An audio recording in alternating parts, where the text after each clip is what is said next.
ভারত অথবা পাকিস্তান আমাদের মডেল নয়।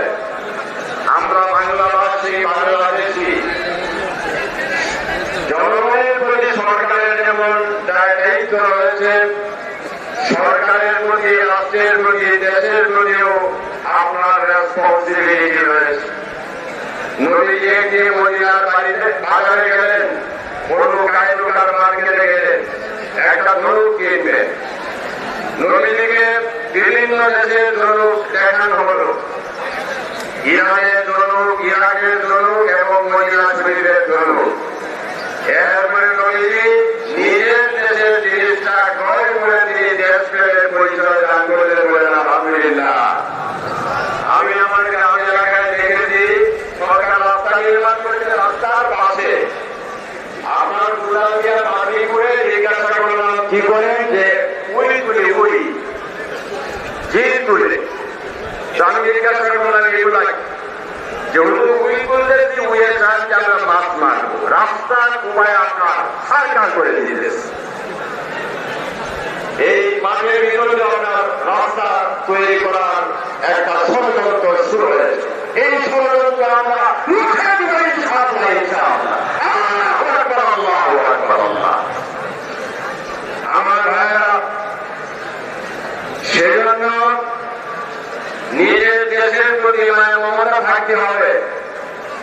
মুসলিম উম্মার জন্য আপনার দরদ থাকতে হবে।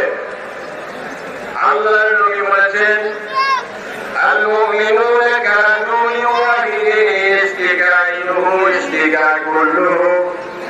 সমগ্র মুসলিম উম্মাহ হলো একটা অখণ্ড দেহের মতো। এই দেহের কোন জায়গায় যদি আঘাতপ্রাপ্ত হয়, সারা শরীর যেমন আঘাতটা ছড়ায় পড়ে, একজন ব্যক্তি মুসলমান হলে সে অন্য মুসলমানের এই উপকার অনুভব করে। বলেন সুবহানাল্লাহ।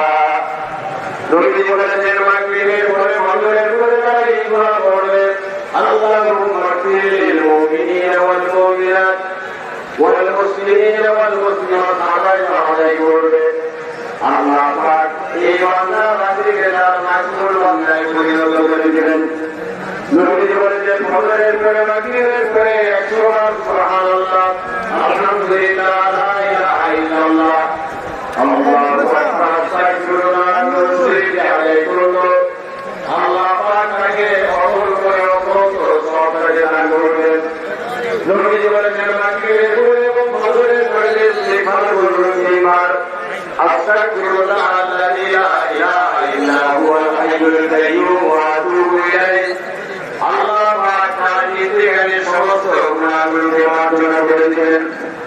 নবী বলেছেন, 5 ওয়াক্ত নামাজের পরে সুবহানাল্লাহ, আলহামদুলিল্লাহ, আল্লাহু আকবার যে 3 বার আদায় করবে।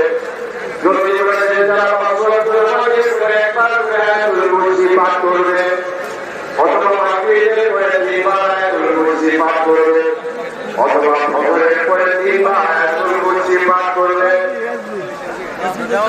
আল্লাহ রাব্বুল আলামিন তার যখন মৃত্যুর সময় হয়ে যাবে, মালাকুল মউত আসবেন, ততক্ষণ পর্যন্ত রূহ কবজ করতে পারবেন না, যতক্ষণ না তার জন্য রক্ষিত জান্নাতের নিকট আপনার তার চোখের